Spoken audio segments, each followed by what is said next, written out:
So, we'll see what the drinker thought. He's a man not unlike myself, cut from a similar cloth. I think he liked it. Redemption really can come from the most unlikely of places. After spending most of the year wading through the bloated, preachy, creatively bankrupt dregs of Western cinema, Napoleon was my last big hope for a truly good movie to round out an otherwise crushingly depressing 2023.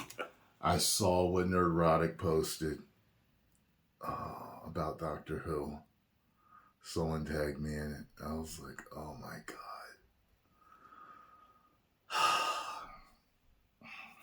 I screenshotted one of your comments, though, that told me where to start the series. You know what I mean? If I want to catch up and understand why it's so great and watch it from the beginning, it's one of the particular reboots. So don't worry, that's coming. And when that film missed the mark in spectacular fashion, I was pretty much resigned to the fact that this is likely to go down as one of the worst years in entertainment since James Corden decided he could sing. To drop in for a drink at the Drove. You know what's funny about that? I saw the trailer and was like, this is gonna bomb. You know, some you just know. Sometimes you're wrong. Sometimes you're right about something doing well. But this was one of those, I saw the trailer, I was like, this is a bomb. Absolutely.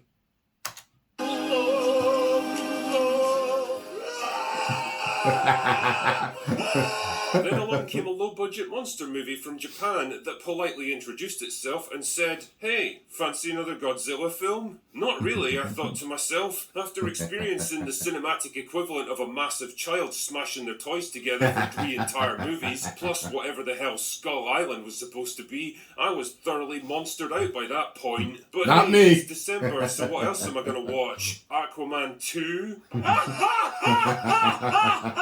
So I sat down with my bucket of popcorn and my pint of rum, and by golly, I haven't been this entertained since my granddad got his beard caught in the food blender. Godzilla -1 may just be my favourite film of the entire year. A perfect blend of serious and reflective character drama, potent war movie, and gloriously destructive monster flick that manages to perfectly incorporate all 3 elements into a concise 2-hour runtime, and does it all on a budget that's barely half of a single episode of She-Hulk. Almost hasted that. No. Eat it up. Okay, 3, 2, 1. Wait. You know I'm the hottest. You ain't never got it. Godzilla -1 is a great example of a dedicated, passionate team of creatives managing to do a lot with very little, putting a refreshing new spin on a monster franchise that's had more installments than the MCU, and telling a story so universal that it resonates with Western audiences just as well as those in Japan. Hollywood studios could only dream about this level of creative efficiency. The movie begins in the dying days of World War II. Japan's now in full retreat and having to resort to kamikaze pilots. One thing I gotta say, people don't, I guess, understand why I found the people part slow. Majority of the time in these movies, these Godzilla movies, I never care about the people, ever. Like, I'm not interested. With this, I was interested. I actually cared about them being hurt or killed. They still were slow to me. Some people are just, so captivated by a storytelling. I wasn't. It's just, let me be. I can find it slow. If you can find it captivating, it doesn't matter. But yeah, so I cared about them, but it was still slow to me. To try to slow the American advance, one of which happens to be our main man, Koichi Shikishima. As it turns out, though, Koichi's not too keen on the whole dying thing, and instead lands his plane on a small island, claiming mechanical problems. Yeah, I totally wanted to blow myself up, but the plane just wouldn't cooperate. What can you do, eh? The mechanics aren't entirely convinced by his story, but before they can take it further, the base suddenly comes under attack from a giant dinosaur thing that the locals refer to as Godzilla. Koichi jumps into his plane to take it on, but freezes up and ends up getting knocked out while the rest of the base is destroyed. Damn, this guy fails so often he should be the head of Lucasfilm. Anyway, with the war finally over, Koichi returns home to Tokyo to find it in ruins and his parents dead. Bad times indeed. Plagued by survivor's guilt and shame for his failure to do his duty, he takes on the dangerous task of mine clearance in Tokyo Bay and eventually hooks up with a young woman named Noriko, becoming a provider to her and the orphan girl that she's been caring for. Three broken people in a broken country forming an unconventional family as they try to rebuild their lives. That's nice and all, but what about Godzilla, you ask? Well, American nuclear testing in the Pacific just so happens to hit him with a massive dose of... No, I meant to say when those ships hit him. Good Lord, I was in RPX theater, in a Regal theater, and God, when those ships were hitting him with those blasts, you could feel just the power, the hit. It was just like, whoa, they're hitting him hard. And then he hit them with the atomic breath, which they called it something different in the movie, I think. But this is the most powerful atomic breath I've ever seen. It is atomic bombs. Every time he uses it, and it's like an atomic bomb went off. Nuts. I wonder if they'll use it in later American Godzilla movies now. Because that's one thing. If you want to take anything from this Godzilla movie, that's one thing you want to take from it.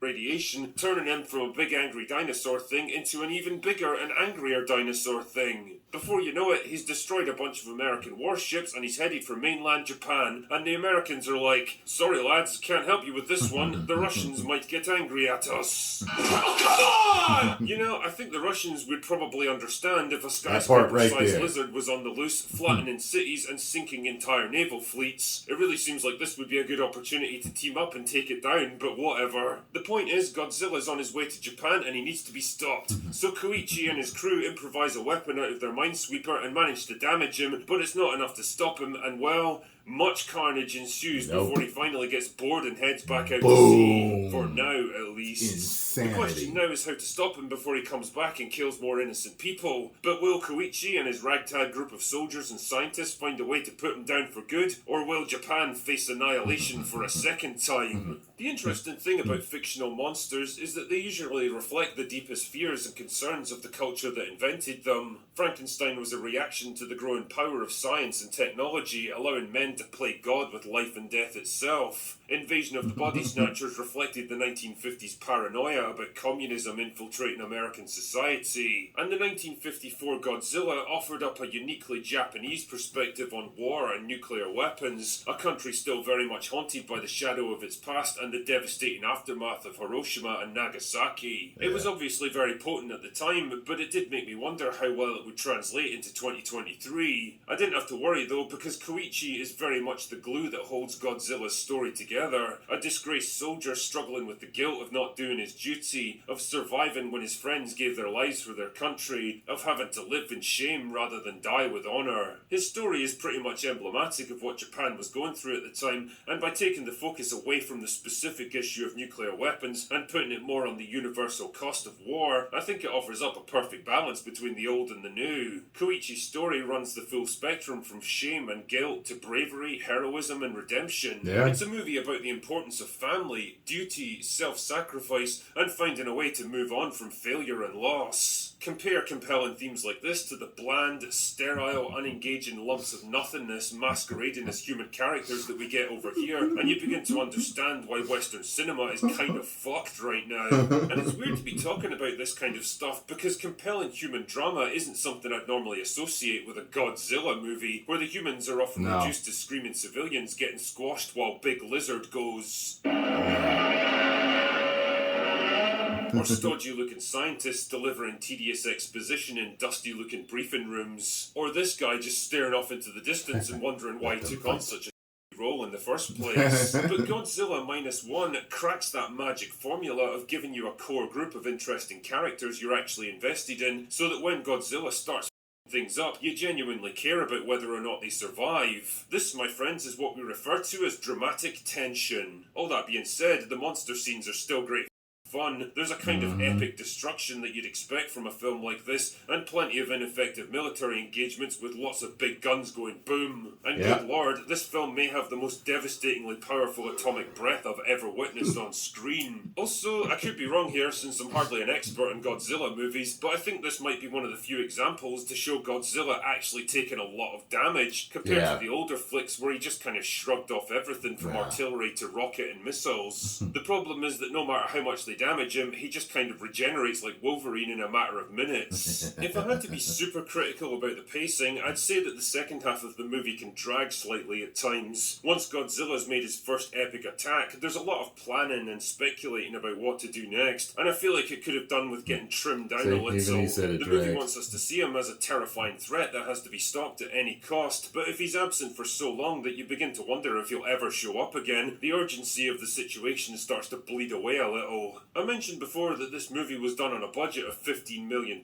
which is fucking mind-blowing when you consider what it actually manages to accomplish. Is it visually perfect? No, there's definitely moments where you can tell they had to compromise on the visuals, because even with the best will in the world, there's only so much you can do with 15 million. But these moments are few and far between, and honestly, I didn't really care because I was so invested in what was happening that I was more than happy to overlook a few visual shortcomings. Because here's a crazy fact, ladies and gentlemen of Hollywood: if you give your audience a compelling story with likeable characters, then you don't have to work so hard to distract them with flashy visuals because they don't need to be distracted. They're already having fun. Remember that? Remember when you were able to make good movies that didn't cost the GDP of a small African country? I certainly do. And if Godzilla -1 is anything to go by, then so does Studio Toho.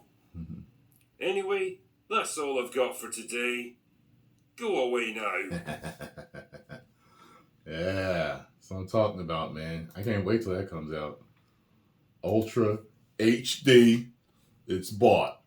Digital version, it's bought. By the way, have any of you had your digital movies disappear on places like Vudu or Sony or whatever?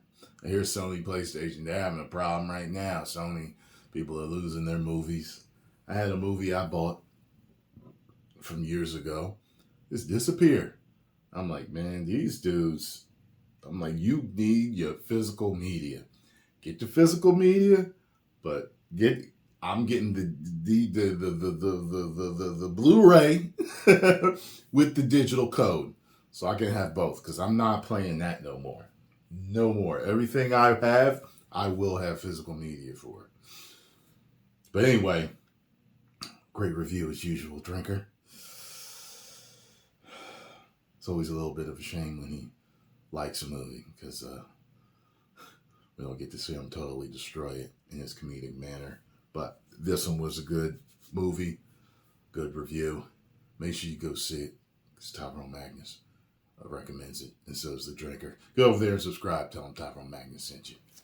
10 million subscribers.